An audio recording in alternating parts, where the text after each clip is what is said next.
12 de la tarde con 5 minutos. Bienvenidos a todos, a todas, a este que es Zona de Servicio, este vínculo entre los que nos están escuchando, entre nuestros entrevistados, las personas que nos visitan aquí en cabina y bueno, por supuesto yo ahí funjo como mediador y ese vínculo que existe. Les doy la bienvenida este 16 de mayo del 2022, iniciando semana ya mitad de mes, así que espero que puedan pues iniciar su semana de la manera más positiva y de la manera pues más agradable, ¿no? Pues vamos a hablar de algo que a mí en lo particular siempre que me gusta hablar de niños, de niñas en el tema educativo, me gusta invitar a Janet Vallejo, ella es asesora educativa, porque vamos a hablar sobre un tema en el que aunque poco se habla, es muy recurrente, que es la dislexia entre los niños y las niñas y cómo les afecta para la lectura, para la comprensión, para todo, ¿no? Y también a la media hora que sigue nos va a visitar Luisa Mendoza. Ella es psicóloga con atención a adolescentes y jóvenes y directora académica del Instituto Caita. Vamos a hablar sobre el TCA. ¿Qué es el TCA? El trastorno de la conducta alimentaria en los jóvenes, en los adolescentes. ¿Cómo fungió en la pandemia? Seguramente habrá datos relevantes. Y estamos escuchando La Ciudad de la Furia de Soda Stereo porque ganó el Atlas. Digo, yo no soy aficionada del Atlas, pero lo respeto muchísimo, sobre todo este último torneo y el torneo pasado en los que llegaron como campeones. ¿Será que llegan como bicampeones? Pues bueno, estaremos muy al pendiente en todos los espacios deportivos y pues muchas felicidades, sobre todo a las dos aficiones, ¿no? Llegar siempre a esta, aparte de la liguilla es muy importante, pero todo siempre que sea con respeto. Pero ahora sí vamos a hablar sobre la dislexia. ¿Ustedes han identificado en sus hijos disléxicos, disléxicas? Y sobre todo, ¿sabes? Yo tengo que ser honesta, a veces confundo palabras, pero letras. Por ejemplo, mi compañera Jordana la confundo con jornada, entonces siempre es como mi mente ahí, esas dos palabras, de hecho ya se lo he dicho. No sé si eso es parte como de la dislexia o ya mi mente no sé en qué juega, pero muchas gracias, Janet, por venir a mi llamado y hablar de este tema tan común. Yo pienso que es muy común en los niños, en las niñas, pero que a veces no saben los papás o cómo lo pueden detectar las maestras, los maestros. En primer lugar, ¿qué es la dislexia? Laura, ¿qué tal? Mira, la dislexia es un trastorno que afecta el aprendizaje y consiste en la dificultad para identificar la relación entre los sonidos del habla con las letras y las palabras. Es esa dificultad para leer, es decir, la lectura es lenta, con escasa comprensión.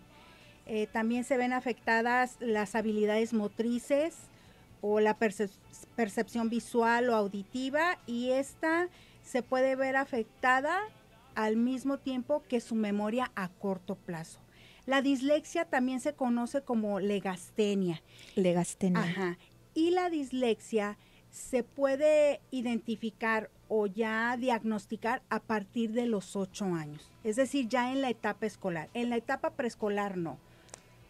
Quiero sí. pensar que es por cuando ya comienza el tema de cuando se enseñan a escribir y a leer. Así es, porque a partir del 3er grado el niño ya debe tener consolidada la lectura. Uh-huh. A partir de ese momento es cuando podemos decir si el niño o presumimos que tiene ese trastorno o ya lo tiene. Obviamente nosotros no somos los especialistas, tendría que ir el padre de familia con un especialista. Los maestros que hacemos, observamos y vemos lo que hay con los niños, lo que presentan los niños. En la etapa preescolar no se puede diagnosticar todavía. En la etapa preescolar lo que nosotros hacemos es trabajar con los niños la antesala para que ellos vayan detectando junto con los padres de familia si hay algún problema. Por ejemplo, trabajamos la lateralidad. Izquierda, derecha. Y luego vamos a las nociones espaciales, trabajando con el esquema corporal. Es decir, el cuerpo en un espacio puede estar adelante, atrás, a la izquierda, a la derecha, arriba, abajo, en medio de. Y lo mismo lo hacemos con los objetos. Por favor, pon el material arriba de la mesa. Pon tu mochila abajo de la mesa. Juan, acomódate entre Pedro y entre Omar. Entonces, todas esas nociones las trabajamos a partir de el juego. Así es como nosotros ayudamos a los niños. ¿Qué tienen que hacer los papás en casa? Bueno, siempre es el apoyo, somos un equipo. Escuela y Padres de Familia somos un equipo. Y en casa, ¿qué tenemos que empezar? Desde que el niño está en el vientre, desde que el bebé está en el vientre, empezamos con la lectura. Le leemos. Y cuando el niño ya está, cuando el bebé ya está con nosotros, también seguimos leyéndole. ¿Qué vamos a hacer? Dos cosas: fomentar la lectura y que el niño aprenda el sonido de las letras y de las palabras. Y entonces, ¿qué pasa? El niño, cuando llega a la etapa preescolar, cuando ya va con nosotros, lo que hacemos es practicar las maestras la lectura en voz alta. ¿Para qué? Para que el niño aprenda el sonido de las palabras y después se las repita. Y también vienen las canciones, para que el niño a través del juego vaya aprendiendo palabras nuevas y vaya incrementando su vocabulario. Fíjate que la dislexia se puede manifestar en diferentes etapas del crecimiento. Puede ser en la niñez, en la adolescencia, incluso en la adultez. Y fíjate algo, los datos, se calcula que aproximadamente 1 de cada 10 niños presenta este trastorno. Es decir, si en el salón de clases hay aproximadamente 30 niños, 3 tienen dislexia. Pudiéramos decir que sí. Y entonces, ¿cómo los logras identificar? Cuando yo recuerdo que es en primero o segundo cuando nos empiezan ya creo que a segundo grado que ya tienes que leer, ¿no? Así es, y se consolida la lectura en tercer año, es decir que en tercer año la lectura ya debe de ser fluida.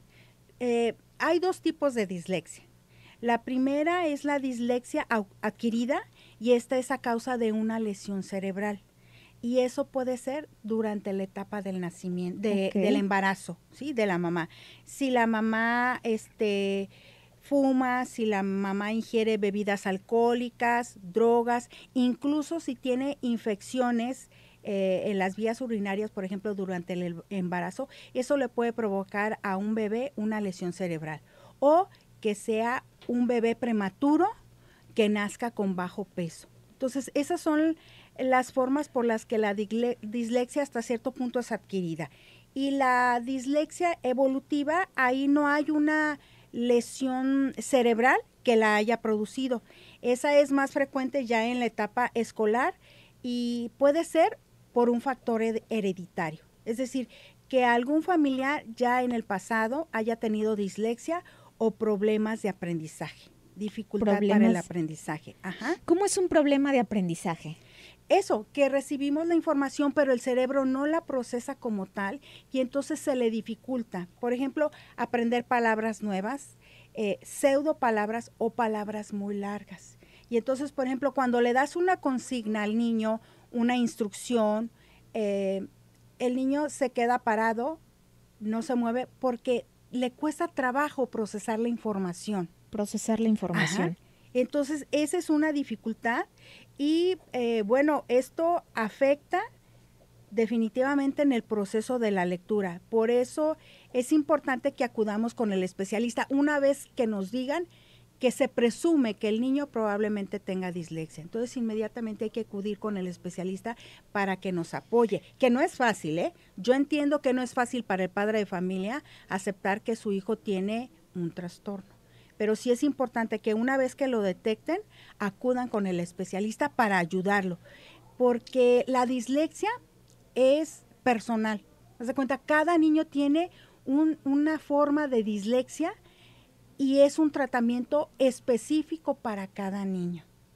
Sí, es decir, no porque sea disléxico o disléxica es en general, sino son puntos personales de cada, de cada niño, de cada niña, para hablarlo. ¿Qué especialista es? O sea, lo detectan los maestros, las maestras a la hora de, me imagino, no sé, por ejemplo, Janet, antes de irnos a corte, que los ponen a leer.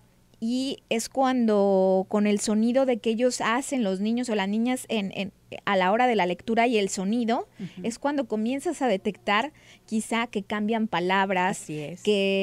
o les preguntas ya después qué fue lo que dijiste en la lectura y es cuando quizá ahí no saben, ¿no? Comienzan, me imagino Así que es. los maestros a detectar posibles problemas de lenguaje. Así es, son como foquitos que se van Ok. prendiendo y definitivamente hay que ir con el especialista. El especialista es un fonoaudiólogo, Fonoaudiólogo. un logopeda, un psicólogo especializado en problemas de aprendizaje. Y entonces, ¿qué vamos a hacer? Por ejemplo, nosotros en preescolar trabajamos mucho las rimas, los trabalenguas, los cuentos, cosas que le ayuden al niño a favorecer la pronunciación correcta de las palabras e identificar el sonido. Claro. Por eso es importante que los papás no les hablen chiqueado a los niños, por favor, y que les expliquen o que les digan realmente cómo es la palabra. En preescolar todavía nos cuestan mucho trabajo algunas letras, como la R Ajá. o la S, porque en lugar de decir casa dicen taza, o en lugar de decir perro dicen pedo, porque les cuesta. Entonces, el trabajo de nosotros en preescolar es fortalecer el lenguaje del niño a través de una dicción o de una pronunciación correcta de las palabras. Y eso seguramente que, sabes, a mí también lo que veía mucho después porque lo viví cerca de un niño, era la palabra que hablaban mucho con la sí. Así, hablaban y pegaban su lengua con los dientes. Y eso también es un problema de lenguaje, ¿no? Ese es un problema de lenguaje, pero eso es porque la lengua, tenemos abajo de la lengua como un ligamento, como algo que sostiene la lengua, el frenillo, y ese está un poquito más largo. Okay. Entonces, por eso la lengua no sale o no se ubica correctamente.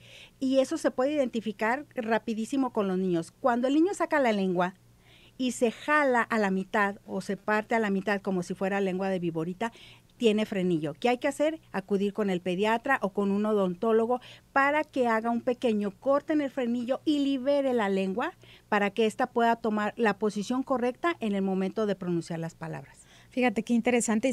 Me gustaría un día hablar, después en otra ocasión, Janet, sobre los problemas del lenguaje de los niños y cómo, si no se atienden, en la adultez, obviamente, pues lo seguimos arrastrando, ¿no? Claro. Entonces, nos vamos a la primera pausa y regresamos, pero no sin antes, quiero invitar a todos y a todas a que participen porque, pues, mamá no solamente se festeja el día 10 de mayo, así que Zona 3 y la Mata Tinta de Tlaquepaque serán tus cómplices y te regalan una cena para 2 personas en una noche mágica e inolvidable en un espacio pues donde se puedan disfrutar con todos sus sentidos, arte, música, bistro o en un solo lugar que es la Mata Tinta este próximo 18 de mayo a partir de las 19 horas. ¿Qué tienen que hacer en este mismo momento, por favor, para participar? Enviando un mensaje de audio al WhatsApp de cabina 33 18 80 76 41 y cuéntanos en este audio ¿qué hace tan especial a tu mamá? Y al final de este programa daremos a un ganador. Así que nos vamos a la primera pausa y regresamos aquí a Zona de Servicio. Regresamos a Zona de Servicio y fíjense por qué me parece tan interesante este tema del lenguaje el lenguaje desde pequeños, cómo escribimos, cómo hablamos. Me acuerdo cuando yo estaba en la primaria que la maestra que yo me ponía muy nerviosa, pero nos ponía a leer en voz alta un párrafo ahora sí que como estábamos en la fila de la escuela, del salón, así nos ponía a hablar y me acuerdo que los que tenían problemas con la R, les hacía todavía hablar con un lápiz. Y así tenían que hablar en las lecturas, ¿no? Entonces, obviamente, nadie nos podíamos burlar porque era parte de este ejercicio que hacía mi maestra, que le mando un saludo a mi maestra Rocío, que me tocó 2 años y, ay, cómo le tenía miedo a esa maestra, pero aprendí mucho, ¿eh? Pero bueno, estábamos hablando sobre la dislexia en los niños y las niñas, sobre todo en 3er grado, que es cuando empezamos a tener, pues, la escritura, la lectura, que yo me acuerdo que en 3º ya teníamos que escribir y leer, Janet. Así es, incluso ya desde primero ya se puede. ¿Cuál es el asunto? En 3º, a partir de 3er año, de los 8 años del niño, ya podemos decir que probablemente tenga el trastorno. Antes no. En la etapa preescolar imposible, porque el niño está aprendiendo a pronunciar las palabras de manera correcta. La lengua juega una posición muy importante en la pronunciación de las palabras. Por eso es que son los ejercicios de las rimas, de los trabalenguas, de la lectura en voz alta, para que el niño escuche la pronunciación correcta de las palabras. Y la lengua debe de tener cierta posición para poder emitir los sonidos. Sí, yo ya haciendo, porque sabes que acabas de decir algo muy importante, porque como hablamos es como escribimos. Entonces, obviamente, si el niño tiene o la niña tiene un problema en su lenguaje, pues así va a escribir. Entonces hablabas también de la importancia en cómo le hablamos a los más pequeños, si les hablamos en diminutivo, si les hablamos, y es que yo me acuerdo y tiene mucho sentido. Y es que mira, tú puedes hablarle al niño con mucha ternura, pero las palabras correctas, tú puedes decirle, mi amor precioso, encanto, ¿quieres una paleta? Y entonces, paleta, ¿no? Pero si le dices, bebecito, ¿qué una paleta? ¿Qué una teta? Entonces el niño, ¿qué pasa? No aprende el sonido correcto de las palabras. Cuanto más practiquemos la lectura en voz alta con nuestros hijos, porque nosotros lo hacemos en preescolar, pero somos un equipo y los papás en casa deben de apoyarnos con la lectura en voz alta, porque le estamos enseñando la pronunciación correcta de las palabras. Platicar, hablar con nuestros niños, escucharlos y corregirles.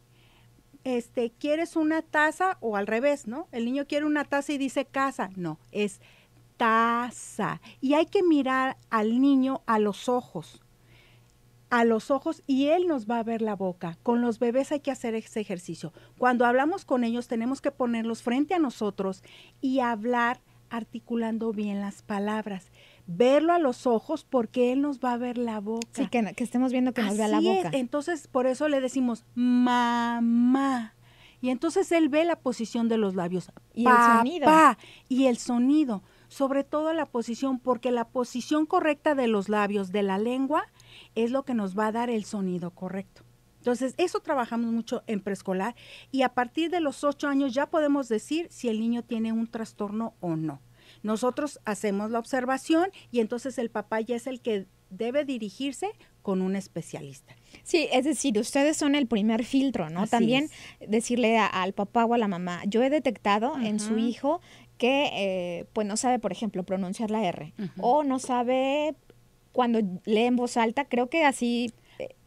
Cuando le pregunto de qué trato ese párrafo, no me sabe decir. Así es, la comprensión, la lectura de comprensión, que nosotros en preescolar ya vamos trabajando la lectura de comprensión. Vamos leyendo y luego le decimos, había una vez Caperucita Roja que vivía en su casa, iba a visitar a su abuelita. ¿A quién iba a visitar Caperucita Roja? Y entonces le vamos haciendo, y entonces le vamos haciendo preguntas, ya le dimos la información y le vamos haciendo preguntas para ver si está poniendo atención y si está escuchando. Ojo, la dislexia es esta parte de la pronunciación, pero también hay que ver si el niño está escuchando bien y si el niño ve bien. Porque también hay que detectar eso. A lo mejor el niño no escucha bien, por lo tanto no pronuncia bien las palabras. Y eso no es motivo de una dislexia, es un problema de la audición. Auditivo. Igual con la vista, si el niño empieza como que a decir unas palabras por otras, puede ser también un problema de la vista. Entonces hay que llevarlo con el especialista para ver si tenemos la necesidad de ponerle unos lentes, hay que ponérselos. Y así es como vamos descartando. Claro. Para llegar finalmente a ver si el niño tiene un trastorno o no. Que hay muchos síntomas. Por ejemplo, los primeros síntomas es el problema de la lateralidad. No ubica si es izquierda o si es derecha. De las nociones espaciales que te hablaba, que le dices, ponte atrás de Marta, y así como que... Y no sabe cómo... Y no sabe, ¿no? ¿Para si qué es lado? atrás, pon la basura en su lugar, ponla en el bote y se quedan como que sí o no. El tiempo también, para ellos esta noción del tiempo también se pierden mucho. No distinguen entre una hora, bueno, ya los más grandes, hablando de los de edad escolar, primaria, secundaria, el tiempo, 30 minutos, 1 minuto, ellos se pierden en esta parte de no saben medir el tiempo en su cabeza. Confunden las palabras, las que tienen sobre todo pronunciación similar, como ya lo dijimos, ¿no? Taza o casa, dependiendo de lo que queramos. Si yo le digo, la casa de Pedro es azul, y si él lee la taza de Pedro es azul, ahí ya nos estamos dando cuenta que hay un problema. esperemos que sea de visión, ¿no? Le ajustamos unos lentes y ya. Si el niño aún así detectamos que no es un problema visual, entonces ya nos vamos descartando cositas, ¿no? También es esta parte de la dificultad para articular o pronunciar las palabras. El niño hace Sobre todo, ¿hay algunas en especial? Sí, como siempre tiene que ser la R, la S, las que llamamos nosotros sílabas, que dicen trabadas, las que son bla, ble, bli, blo, blu, clacle, clic, lo, clu. Es que clacle, sí está complicado. Claro. Y para eso se inventaron los trabalenguas. Claro. Para practicar eso. Entonces, ahí también podemos ver si el niño tiene ese problema. Cuando él hace una lectura, él ve el todo del documento que va a leer y entonces, en lugar de leer, él empieza a deducir, ¿sí? Él ve la oración y entonces, en lugar de leer las palabras, él deduce que ahí dice, por ejemplo, en lugar de bolo, lobo. Okay. ¿No? Entonces, él empieza a deducir de las palabras que ya tiene en su vocabulario, él ve las palabras y asume que dice la palabra que él ya conoce. ¿Sí? Ok. Y entonces también, con las palabras largas se tardan. Por esta razón su lectura no es fluida. Es pausada. Sí, y tiene muchos errores de omisión. O sea, quita palabras o de adición, pone palabras que no están o suele confundir las palabras según, hay palabras homófonas, es decir, que suenan igual pero se escriben diferente. Claro. Entonces, eso también hay que detectarlo en los niños. Por eso es importante la lectura en voz alta. Cualquier actividad que realicemos, cuanto más la procuremos, nos volvemos más hábiles. Y la lectura en voz alta nos ayuda a volvernos más hábiles, a escucharnos. Y siempre es importante que alguien esté con nosotros viendo lo que nosotros estamos leyendo para confirmar si es exactamente lo que dice o si él está deduciendo, poniendo palabras o quitando. Fíjate qué interesante, Janet. Digo, ya se nos terminó el tiempo, pero sobre todo esto, porque mucho de lo que somos nosotros como adultos tiene que ver cómo fue y cómo fuimos en nuestra edad, pues, de la primaria básica, que son... Me quedo yo ahora sí porque con lo que dijiste de cómo hablamos es como escribimos, Así ¿no? es. Entonces, me gustaría, Janet, que en otra ocasión, no muy lejana, habláramos sobre pues estos problemas de lenguaje de los niños, porque seguramente muchos papás, muchas mamás se van a sentir identificadas y sobre todo no normalizarlo para que cuando en el crecimiento de los niños y las niñas, pues no tengan, por supuesto, los problemas del habla, los problemas de escritura, los problemas de lectura y sobre todo que de comprensión también tiene mucho que ver, porque pues es parte de nuestra vida adulta, ¿no? Entonces yo te agradezco muchísimo, Janet, que me hayas acompañado una vez más y sobre todo que yo te considero ya una colaboradora de este espacio porque me has ayudado muchísimo a poder entender y a los papás, a las mamás, a que estemos ahí al pendiente de los más pequeños, de las más pequeñas, sobre todo para su vida adulta, ¿no? Así es, porque lo más importante es detectarlo a tiempo. Si detectamos cualquier situación a tiempo, vamos a ayudar mucho. Recuerden que luego viene la etapa de la adolescencia, donde de por sí los niños son introvertidos y luego con estas situaciones más introvertidos se nos vuelven. Entonces, cuando nos detecten o cuando nos digan probablemente su niño tiene esto, más vale ir con el especialista y que nos diga sí o no. Si nos dice que no, bueno, si nos dice que sí, hay que ponernos las pilas. O sea, ahí lo importante es papás que en su casa practiquen la lectura en voz alta, que realicen juegos de lateralidad, de ubicación espacial. Ahorita en San Google podemos encontrar mucha información, actividades artísticas, pintar, modelar, esculpir, bailar, los juegos de mesa. Y les voy a recomendar una película porque a mí las películas me encantan. Sí, soy amante del cine. Estrellas en la Tierra. Estrellas en la Tierra. Es una película, no me acuerdo si es iraní o pakistaní. Es una película hermosa, hermosa, y si queremos la podemos ver como cultura general y también podemos detectar ciertas cosas, porque a veces la dislexia piensan los padres de familia que el niño es flojo, que el niño no quiere hacer las cosas, que es desaliñado, que es descuidado, que es rebelde, y no, probablemente tenga dislexia. Y esa película nos va a dar mucho para entender, para comprender y para apoyar. Y te agradezco a ti, Laura, que me invites. Yo de todo corazón aquí estoy siempre que gustes. Gracias, porque mi función es servir, es apoyar y ayudar a los papás. ¿Para qué? Para que tengamos unos niños más equilibrados, más saludables en todos los sentidos, en lo emocional, en lo espiritual y en lo intelectual. Pues muchísimas gracias, Janet. Nos vamos a una pausa. Ya me están llegando algunos mensajes sobre este regalo que vamos a hacer para que se vayan a disfrutar. También parte del equipo estará ahí en esta pues cena de la Mata Tinta el próximo 18 de mayo a partir de las 19 horas. Nos vamos a una pausa y regresamos.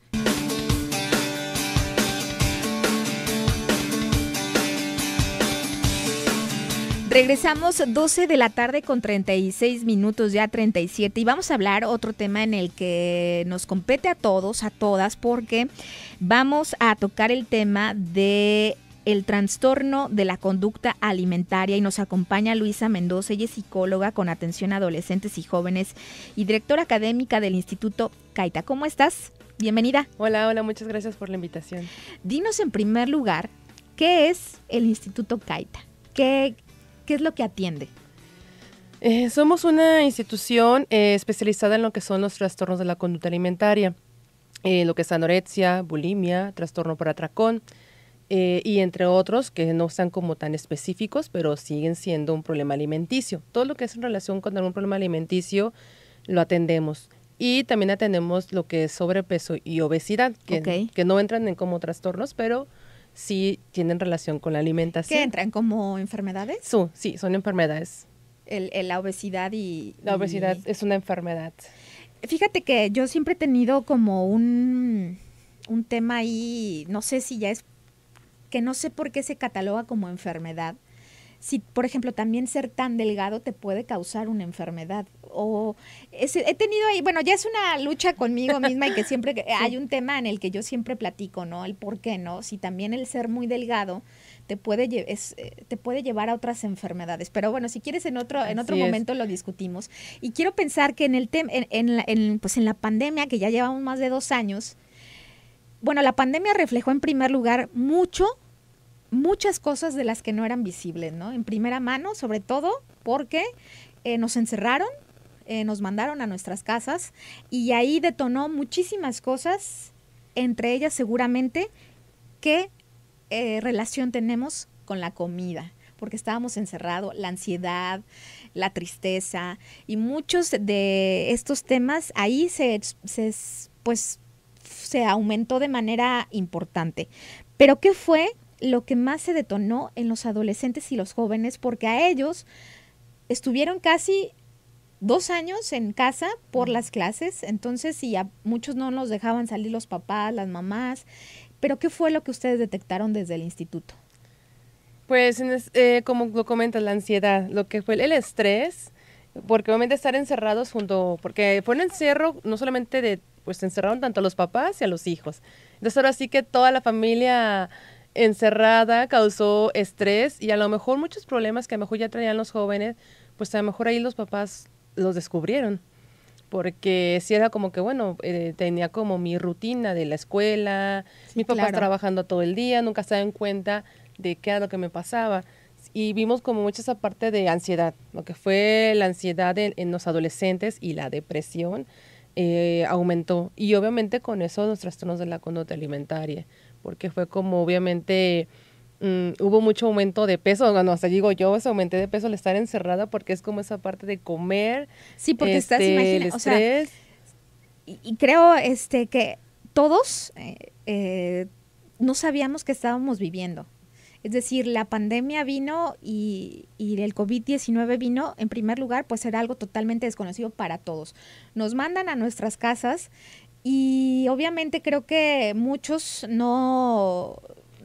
a los que ya hemos experimentado y ya identificado cómo es nuestra ansiedad, porque cada ansiedad de cada persona es diferente, sabemos decir, me siento ansioso y voy a hacer esto para calmarlo. Pero muchos jóvenes y adolescentes obviamente están en este momento de experimentar quiénes son, pero ¿cómo se puede detectar un trastorno de la conducta alimentaria en un adolescente?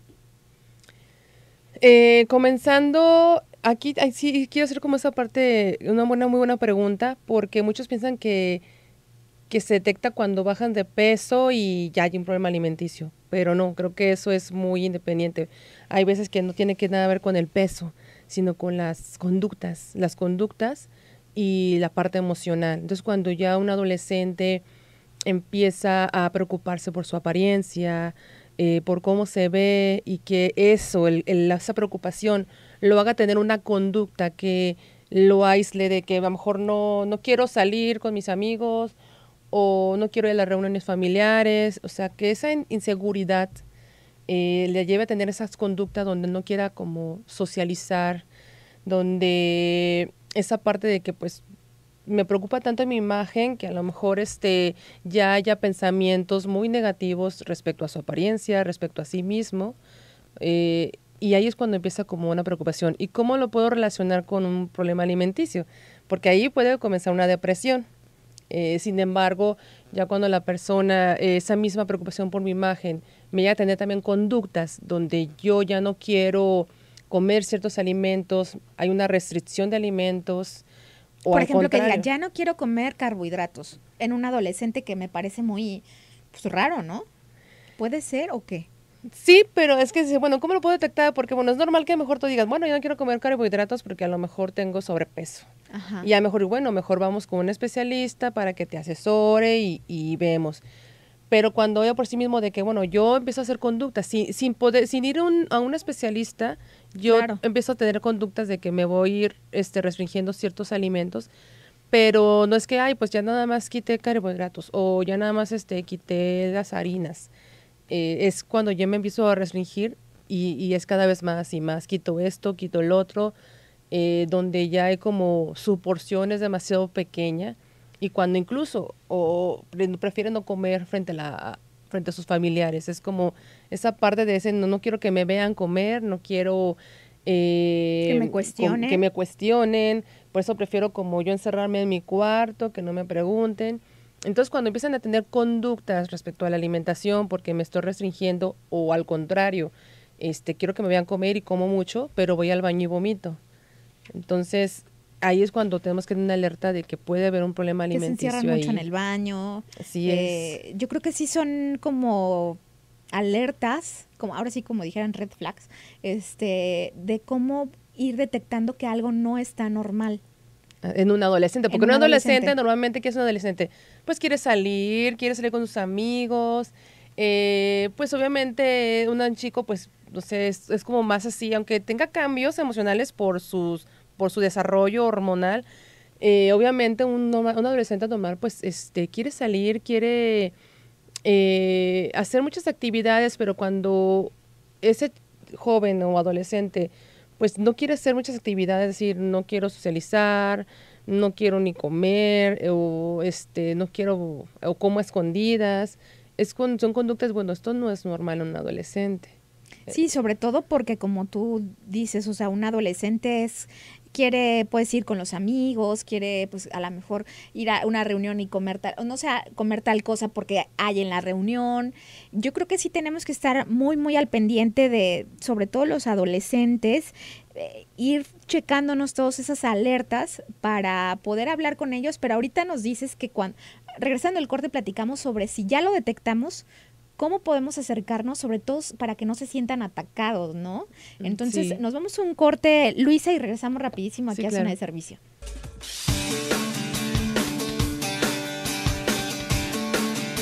12 de la tarde con 48 minutos y estamos hablando sobre el TCA. El TCA es el trastorno de la conducta alimentaria, pero ¿qué pasó con este TCA en los jóvenes, en los adolescentes, en las adolescentes en la pandemia? Pues en la pandemia nos encerraron y pues se derivó muchísimos trastornos, por ejemplo, el de la ansiedad. Ustedes cuando... Yo los invito a que hagamos una reflexión cuando tienen esos momentos de ansiedad que muchas veces no logramos identificar nosotros los adultos, la ansiedad. Imagínense en los adolescentes, en los jóvenes que están en estos cambios, ¿cómo saben que están viviendo un tema de ansiedad, no? ¿Cómo saben que están teniendo pues cúmulo de sentimientos, de emociones, de si nosotros los adultos no sabemos a veces qué hacer, imagínense lo que están pasando ellos.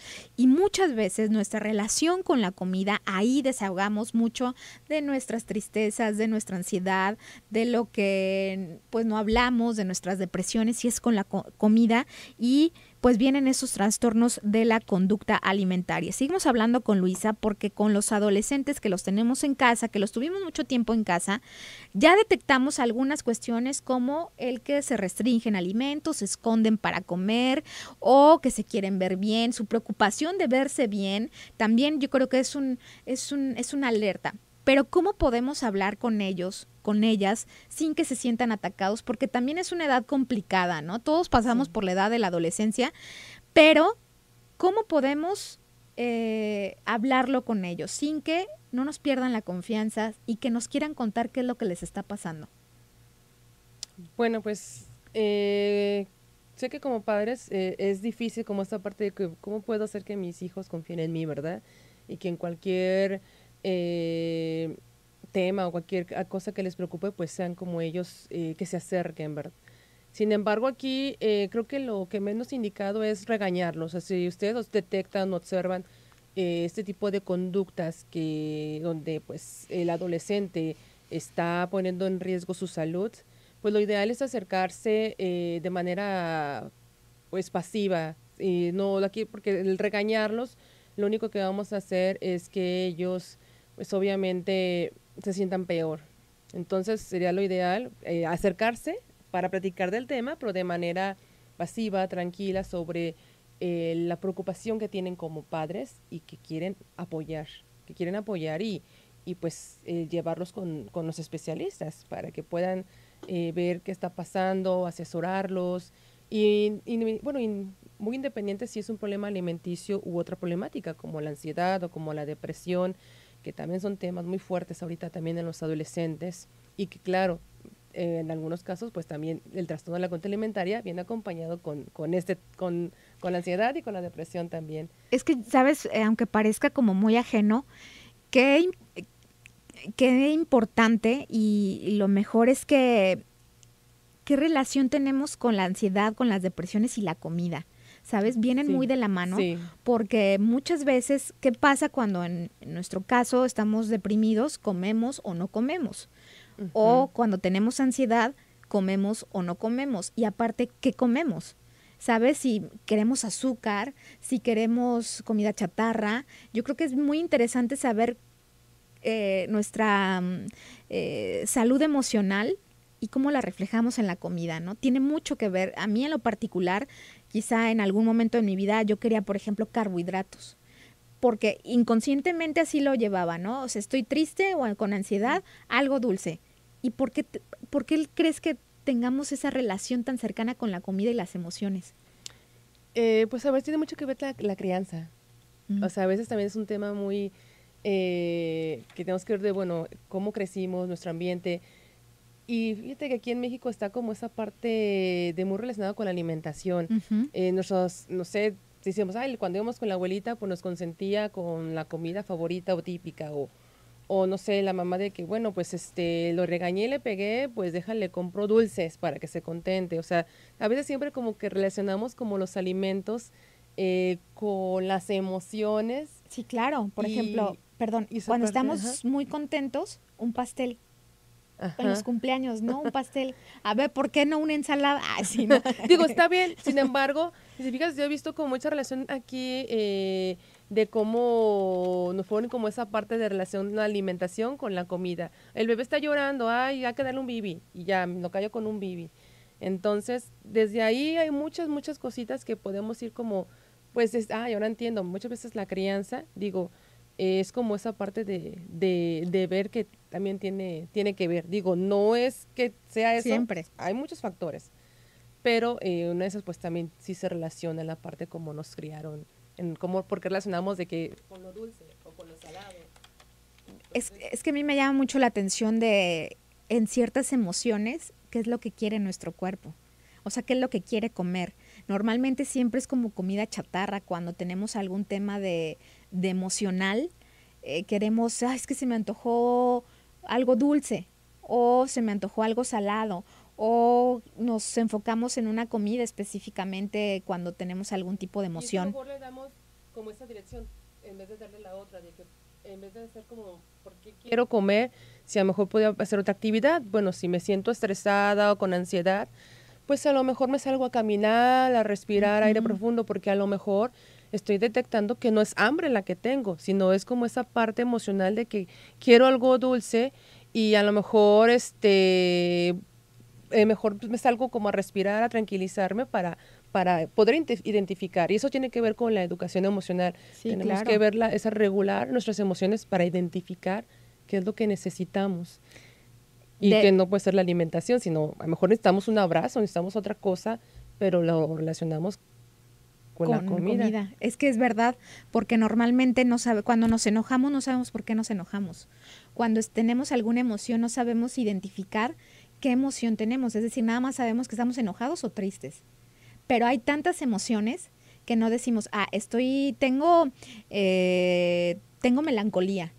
Lo relacionamos que estamos tristes. Entonces, a lo mejor nuestra forma de liberarlo es con la comida. Entonces, si no tenemos esta educación eh, de nuestra salud mental, pues seguramente hemos hecho pues algo muy desastroso con nuestra vida, ¿no? Pero me gustaría antes, Luisa, ya nos quedan 5 minutitos, que nos hablaras qué es lo que dice tu playera. Mira, la playera que traigo habla sobre la campaña que estamos iniciando sobre no juzgar el cuerpo del otro. Entonces mi playera dice, no critiques el cuerpo de los demás, no juzgues, porque eso es lo que traemos ahorita con la campaña en relación con incluso con el 2 de junio, que es el Día Mundial de Acción por los Trastornos de la Conducta Alimentaria. Vamos a usar esta campaña a no hablar del cuerpo del otro. O sea, si no es tu cuerpo, no opines, no juzgues, no critiques porque no sabemos la historia que hay en la otra persona, en el cuerpo de la otra persona. Entonces, Y aparte es tan fácil poder, ¿sabes qué me encantó esa playera? Porque sí, mucho lo hemos normalizado por años, el creer que una persona con obesidad es porque no se alimenta y la juzgamos. así es. Y decimos, esa persona es obesa, es gorda por tal situación, porque no se cuida. Y no sabemos realmente lo que está pasando, lo complicado algo en una situación que en primer lugar no sabemos, igual que una persona delgada, ¿no? Decimos, está delgada, No se ve, come. no come. Y a lo mejor no es así. Exactamente, no sabemos La pues, historia. la historia, las heridas que está pasando esa persona. Y a veces tenemos comentarios bien desatinados, tenemos comentarios porque creemos que esa persona los va a responder. En primer lugar, no lo respondemos. Si es así, no hay que responderlo. Y en segundo lugar, siempre, siempre, antes de hacer este tipo de comentarios, pensar que si nos gustarían que nos los hicieran a nosotros, porque no sabemos muchas veces qué responder y nos enojamos, ¿no? Entonces creo que es una campaña. ¿Ya iniciaron esta campaña? La siguiente semana vamos a empezar para que chequen también nuestras redes ¿Cuáles son? sociales. Nos pueden encontrar en las redes sociales como Instituto Caita, tanto Caita. en Facebook como en TikTok, como en Instagram. O Caita. Caita. Caita. Muy bien. Caita, así es. Y vamos a empezar la siguiente semana, vamos a empezar a lanzar videos donde hablemos sobre esta parte del no juzgues el cuerpo. Vamos a hablar sobre los trastornos de la conducta alimentaria y las 9 verdades de la conducta alimentaria para que se quiten como esas como de, bueno, cómo detectar o todas las personas que están delgadas están enfermas y no es así. O sea, a veces puede verse una persona completamente sana, se puede ver físicamente sana, pero puede estar enferma y no nos damos cuenta.